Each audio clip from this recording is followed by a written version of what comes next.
نقلو بیا جونم بیا ماما بیا نمیتونی هر دومونو بفرستی کارش بدم. اگه کار جلبک در نه. کسی میخواد میتونستیم هر دو تو بفرستیم.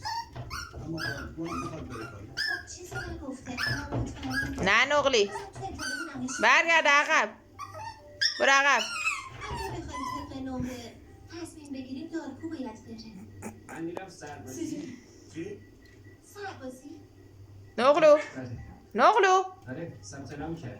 به محض فارغ نقلو دارکو نقل مکان بیا ماما. من- نقلی بیا خاطر تو نیست das جانم جانم خوش من نه نه